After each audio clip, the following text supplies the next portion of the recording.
Hi, everyone. Thanks for joining us. We are so excited to have Kari Eckert with us today from Robbie's Hope. She's the executive director and Robbie's mom. Kari, for those who aren't familiar, we've had a chance to work with you over the last few years on some different things, but for anyone who's not familiar with your organization, maybe just go through the background of Robbie's Hope, some things you guys have accomplished in your years of operation, and some things you're looking forward to here in the coming months. Absolutely. Thanks for the opportunity, Tawny. So sadly, my 15-year-old son, Robbie, died by suicide on October 11th, 2018. So we're just coming up on the 3-year anniversary in a little bit less than a month. Robbie was a sophomore in high school at Lakewood High School, and he was a thriving student athlete. And my husband and I, after Robbie's death by suicide, quickly dove in to understand the epidemic that teens are dying from. We didn't know this prior to Robbie's death, but it became very apparent that we needed to know about it, and we needed to bring a solution, an answer to parents, to teachers, to educators, to coaches, and most importantly to teens. Because what we did that's a little bit different than a lot of organizations is we went directly to teens. About a month after Robbie's death, we sat down with 150 kids from 11 different middle schools and high schools, and we just started listening, and we learned a lot. We asked hard questions, but teens brought a lot of great answers and solutions to the table. And that's really where our organization got its kickstart, right here in Golden, giving teens an opportunity to talk about mental health, to destigmatize teen depression and anxiety in an effort to reduce teen suicide rates. Sadly, in the state of Colorado, teen suicide is the leading cause of death for the ages 12 to 24. Our rates are up about 54% the last 3 years. And as parents, who lost a child, we felt like something needs to change. And that's what Robbie's Hope is. We're about empowering teens with the tools and resources they need to end teen suicide. Our goal is to cut teen suicide rates in half by 2028. That's awesome. And it's so important. And some of the work that we've done, with you, and you've come out and talked to our coaches before about mental health, and they have access to the adult handbook, which we have several copies in our field house. And that's one thing I wanted to talk to you about is, this is a resource created by teens for adults, which I think is really unique. Yes, exactly. That adult handbook, we'll have a copy of that available digitally too, because I did see it was on your website. But Yeah. that is, I think, such a cool tool, where I think a lot of times, adults are talking to adults about mental health.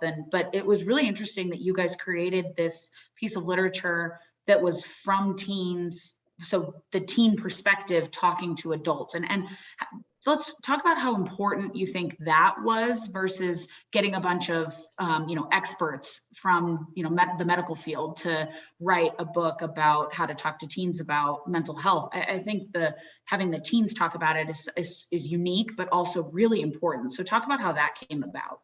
Yeah, so the kids, the teens, I call them kids because I'm old, but the kids that we were working with, the teens that we still work with, they said, like, we don't want to just talk about this, we want to do something. So we started, what could we do? What would be different? And it was like, we want to have conversations with adults in our lives. We don't want this to be like swept under the rug. So this handbook is very, very different than, like you said, years of research published by like researchers from, PhD, social workers, whatever. Right. That takes years, like 6 to 7 years. We were able to produce this in like 6 months. And it's a Robbie's Hope adult handbook, a guide by teens on how to talk to teens. I feel like it's a real game changer. It's just plants a beautiful seed. In our state, like Colorado high school coaches and teachers, sadly, school districts don't have the money, the funding to be able to provide education to their teachers, to their coaches.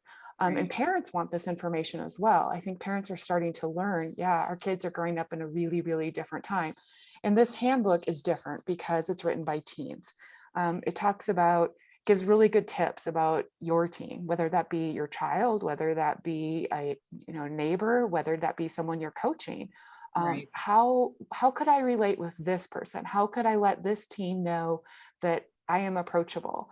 And the bottom line of this handbook is that you're a trusted adult. It's really, really important. And teens love this handbook as well. They hand these out at their school and other teens take them. They say, oh, my mom needs to see this. My dad needs to see this. I just feel like it's a really amazing seed that gets planted. And I'm really grateful that we are able to produce this in print. Yes, it's Mhm. available for download, but to date, we have distributed like 140,000 of these. They go across the nation. And it's true. I mean, it's really a shame, but schools truly don't have the resources to get these in teachers' hands. And we provide these for free. Right, They're available in Spanish, they're available in English. But really what this does is it allows an adult to understand how a child wants to be talked to, that a child does want to be talked to, the warning signs, what things to consider. Like is your student or your child or who you're coaching, what's the right environment to them? And just, I mean, the biggest message is that you're willing to listen. Just because you're a gatekeeper, you're a coach, you're a trusted adult, doesn't mean that you need to solve a teen's issue. It means that you need to be a resource for them. Most kids, they just want to get the issues off of their chest. right. Our young people are growing up in a digital world. They don't have an opportunity to have one-on-one conversation with their peers, with their classmates, with their teammates. They really don't. Yeah. And one-on-one conversation is very, very different than conversation on a phone. And I just Right. dropped my phone. Yeah. So that's really, I'm so proud of this resource. It's very, very different than, it challenges adults to Yeah. make sure that they be there for the youth in their life, that they Right.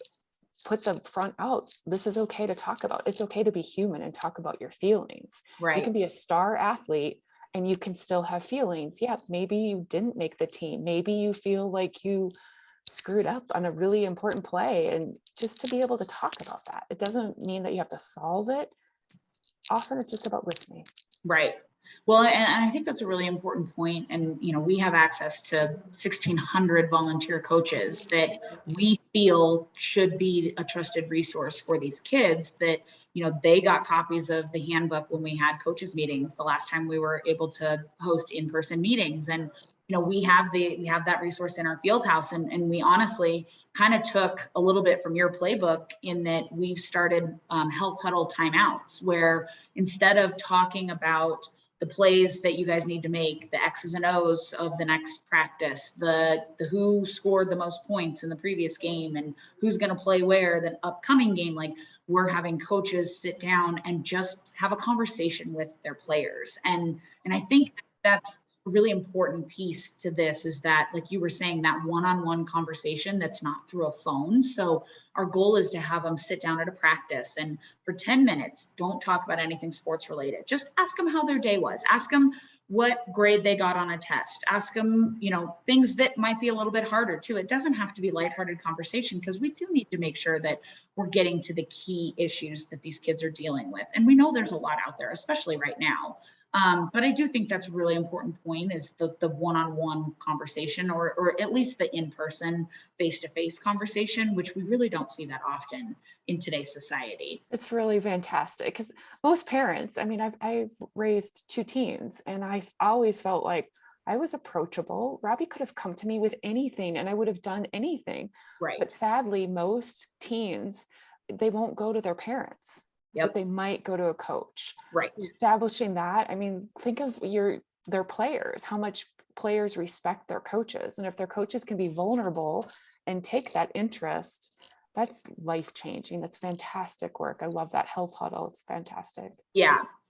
So kind of along those lines, something we were really interested in before, the in-person events kind of had to halt for a little bit were the Hope groups, which I thought was another really interesting piece to Robbie's Hope was having teens facilitate conversations with other teens. So there aren't adults that are leading any sort of discussion. The teens are the ones leading the discussion. And I think that's another key point. And I think it kind of goes back to the overall goal of Robbie's Hope and the overall mission is that getting teens talking, and it kind of takes the adult out of the equation a little bit to get the teens to open up either to each other or to open up to an adult. But for Hope groups, what did you see? I don't know. I don't think you guys are currently hosting them in person quite yet. That's virtual, yeah, Yes, which is but very different. when you were able to host them in person, what types of impact did you see within these meetings, or what types of progress, I guess, did you see where teens were actually opening up to their peers in maybe in ways that they have never done before, or they wouldn't have done without a close knit group setting like that? Oh, it was super powerful to see these kids. And like, these kids that come to Robbie's Hope now in our ambassador program, which is just like a huge hope group, they're very representative, like a general high school or middle school population. About a third of kids have lived experience. They consider themselves, whether they've been diagnosed or not, but to have depression, to have anxiety. About a third of them are just your average kind of middle of the road kids, young people. And then about a third of them are kind of like your go-getters. And I would have classified Robbie in that go-getter category. But these kids, I think it's just kind of like being on a sports team. It's outside of school, and they have like this different identity. I think I've heard this, that kids really struggle with what hat to wear in what environment, because our kids are involved in a lot of different things. They, Right. you know, they do club sports, they do high school sports, they do different, they have quite the resumes by the time they graduate from high school. Right. And these were safe groups where they could be real with one another. One of the first things that I remember a young person tagged, like, we want to be able to have a campfire conversation. Like, yeah, we used to go hang out at campfires and just everything. There's no phones, there's no internet connection, there's no Wi-Fi, and just Right. opportunity to be real with each other. Yeah. And when you watch someone be able to be comfortable in their own skin, and it's amazing. And it's not like deep depressing. They're not trying to solve, they're just being real. They don't feel like they have to. I like Instagram, like my life is perfect filter. Right. That is what our young people have. We as adults have it. How many Right. pictures do you sometimes take before you post that perfect one? I do Right. that as a 48-year-old. Right. Teens do it Guilty. how many times a day? And that's what Right. they're comparing themselves to. And when Right. they have an opportunity, sit down and remove that and be honest, hear somebody else be honest. Yeah, I struggle with that too. This, Yeah. like right now, a thing is kids going back to school, college kids, because I have a lot. Robbie should have graduated last year, so I have a lot of kids that are in their early years of college. Right. Their experience of graduating from high school and their first year of college are very. We've been in this for over 18 months, this COVID thing. Right. Now they're re-entering, and they're like, I actually don't feel comfortable in a classroom setting. Like, this is foreign. I'm used to being behind a screen. Yep. And they're able to talk about it. Right. It's the most rewarding work. It's so gratifying. I suspect it's somewhat like being a coach. Like, you put a little bit in these young people, and what they give back and what they give to one another is so rewarding. Right.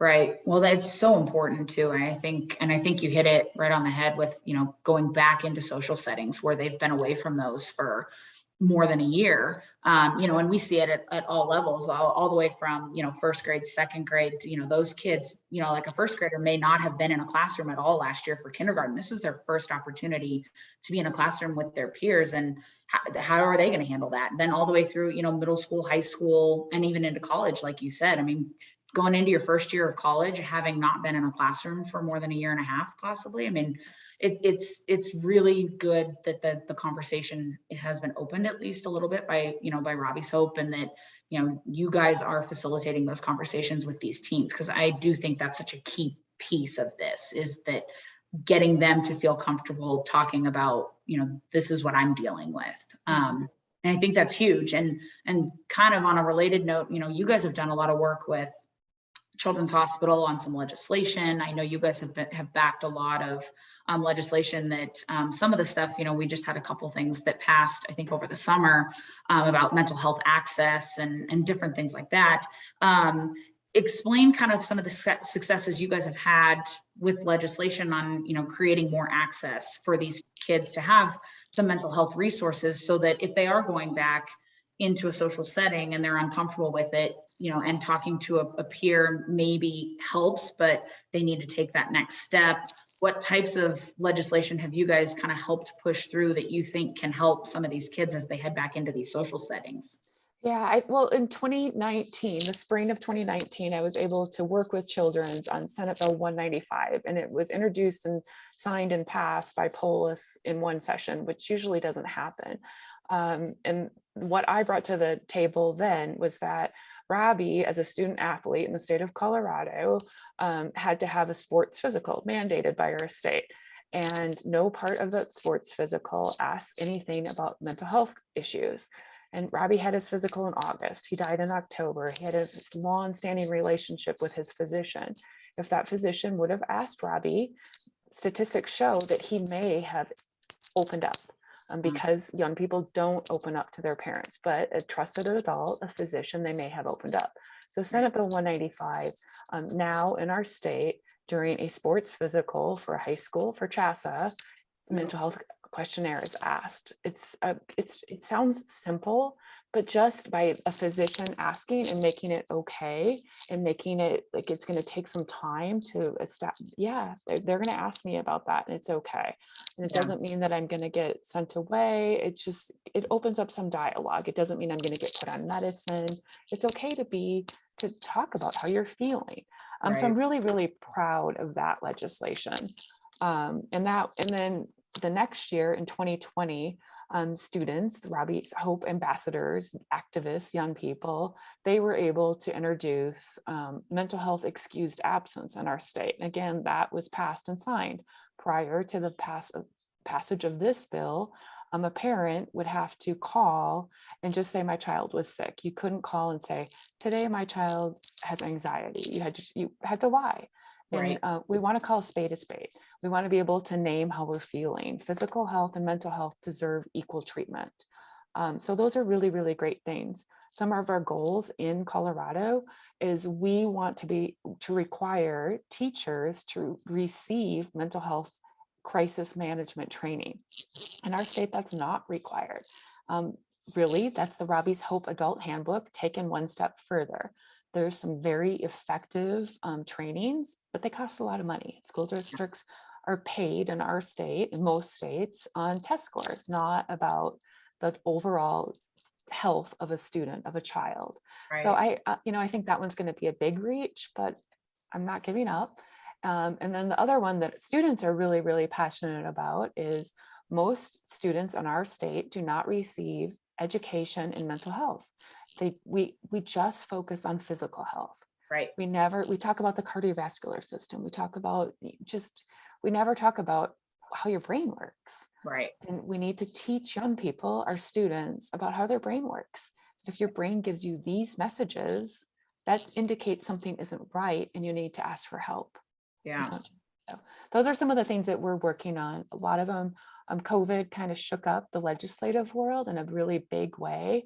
Right. But I'm super hopeful. I think the blessing that has come out of COVID is, 20% of the population has a diagnosable mental illness, 1 in 5.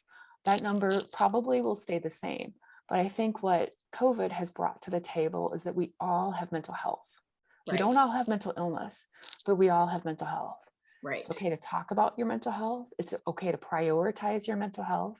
It's okay to take care of your mental health. It's okay to say, you know what, today, this isn't the right situation for me. Let's revisit that, in a couple of days. I'm feeling this today. I think that's a really great thing that has come out of COVID and is going to push us forward. Yeah, well, and along those lines, it's a perfect segue for my next question. I wanted to talk a little bit about the pandemic. As we know, mental health has kind of become the forefront of our youth coming out of this pandemic. I think you had mentioned that you had to pivot a little bit when the pandemic hit back in March of 2020. But I guess what positive things, which is kind of a weird question to ask, but what positives have you seen out of ambassadors or just things that you guys have worked on over the last 18 months that actually were helped a little bit by by the pandemic? If that makes sense. I know that's kind of an odd question, like what are That's some great. great things that have happened? But I think you guys have pivoted in a way that you are impacting, you're still impacting teens, but I think you're impacting even more teens. And I thought that was really interesting It how was the pandemic interesting. kind We of had to forced. shift. Yes, Yeah, exactly. I'm a glasses half full person, so I do see that we had to put on a new thinking hat. We were still really, really working hard to have hope groups across the country, and hope groups are a challenge. And I Mm, don't think it's the teens that were the challenge. It was trusted adults coming to the table because teens, it's a hard time, and they've got a lot going on. And to get teens at the table together, you have to have an adult involved. It doesn't just facilitate itself. And we were struggling to get adults to take that leap of faith in a group of teens, which was heartbreaking to me as an adult. There's my hope groups, I love being them. So we shifted to a virtual setting, and we launched our ambassador program. So, and to date, we have 2,700 kids, middle school, high school, and college kids across the country, um, as Robbie's Hope ambassadors. And the ambassador program is, just as I explained earlier, very representative of the general population of kids. Some of them have lived experience and some of them don't. And some of them just, they notice what needs to be fixed in their community. And the ambassador program is about meeting kids where they're at. It's not they get to do what they want to do. A lot of them bring the Robbie's Hope Adult Handbook to their schools, whether that be middle school, high school, or college, because truly school districts across the country, they don't know how to talk about this with their teachers. It wasn't part of their education program when they went to get their certificates. So, but if a young person brings to the table, to an administrator, to a coach, to a teacher, hey, this needs to be talked about. This is an issue at our school. There are kids struggling right here at our school. What can we do to change that? How can we change our environment at our school so that we are more of a community, that we support one another? So that's really what the ambassador program is about. And then, of course, the kids, the ambassadors themselves, we meet virtually. They have quite the community. I think, I'm older than you, Tani, by quite a bit. But kids are okay with a virtual setting. Um, mhm. Adults are, we're adapting to this. Sure. You can form relationships with someone across the country that you Mhm. only meet via Zoom. Right. One of our ambassadors, she was from Chicago, and met her every once a week for 9 months, and then this summer she came here, and we were able to have a meal together, and it was like, Oh, oh how my gosh, I fun. know this young person. It was so, Right? but that's what our teens are living with. They are Sure. they are doing, 75% of their classwork until just a month ago on Right. Zoom. Right. So that's the shift that we made. Yeah.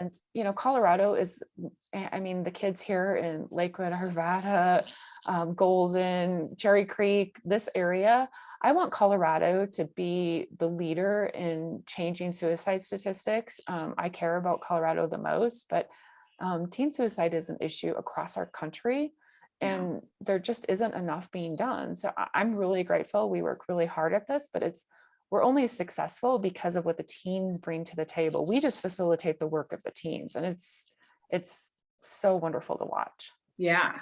Yeah. So along those lines, for a teen who may be interested in becoming an ambassador or getting involved, what are the different ways that you guys have, the ambassador, obviously an ambassador program, but beyond that, like what are some other opportunities you guys offer? And then for the ambassador program and any other opportunities, how would a teen go about getting involved? Well, any teen, I mean, I would love to have more ambassadors across the country in Colorado. I mean, we have 2,700. Our goal is 100,000, because it takes a lot of kids to talk about this. But I just encourage kids to know what resources are available in their community, to talk to one another, to take each other seriously. If your classmate comes to you and says that if you're worried about them, you got to get a trusted adult involved. It's too much of an issue to handle on your own. And how do you get a trusted adult involved? That's just like talking about our brain health ahead of time. It's Right. in crisis, it's very difficult to think clearly and say, oh my gosh, what would I do? But if you think about that ahead of time, maybe you will. Our website is robbies-hope.com, is packed with information. It's very much geared to young adults, to teens. It's not for adults. There's certainly adult portions of it because fundraising, because this all takes a lot of money. Right. But I want kids to change the conversation with one another. Mental health is nothing to joke about. Removing some of the stigma, using the right language. There's so much that young people can do. And that's really what our ambassador program is about. Kids are amazing. Young people today, they get frowned upon, but they're going to change the future in such a positive way. Yeah. We're very, very active on social media, and we try to get really great information out. Share it. You don't have to be an ambassador, but you can find Robbie's Hope pretty quick if you're a teen and you're savvy. Right. And share it, because it's part of that's where our young people are learning the bulk of their information, and we've got to get good information out there. So our messaging, it's okay to not be okay. It's okay to not be okay. Yeah. And Which we I always think talk is about the so word key. hope. Yep. Hold Yeah. on, pain ends. Hold on, pain ends. If Yep. COVID hasn't taught us that. I heard the best icebreaker recently. I was on a call actually with Children's. It was a webinar.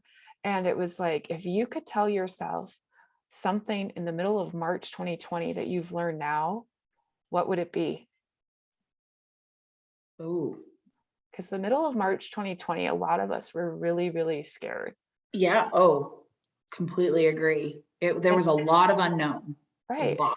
And we've learned so much, and our Mhm. attitude has shifted so much. And that's one of my favorite questions to put out to teens. Because Yeah. their answers are so inspirational. They're hold on, you can Right. do this, you've Right. got this, buckle down, this is going to last. Yeah. That's reality, but you put the work in, and you will be okay. We're going to have rough days. COVID has taught us that. Life teaches us that it's not all great, but it's all really, really good. Yeah. Yeah. Well, that's awesome. Thanks so much, Kari, for taking the time to talk to us today. Your website is robbies-hope.com. Social media, you guys are on, I'm sure, all the different platforms. I know we follow you on all the various ones. For anybody interested, just to follow and start sharing information, because like you said, I think that's another key piece of this, is just sharing the information. So thank you for taking the time, and hopefully we can continue to work with your organization as we move hopefully out of this pandemic soon. Yeah, thank you for just educating your audience and bringing this September suicide information. It's okay to talk about our mental health, and we can move Yeah. forward together. So thanks Yep. much, Tawny, for the opportunity with GoldCown. Really appreciate it. Yeah, definitely. Thanks so much. Take care.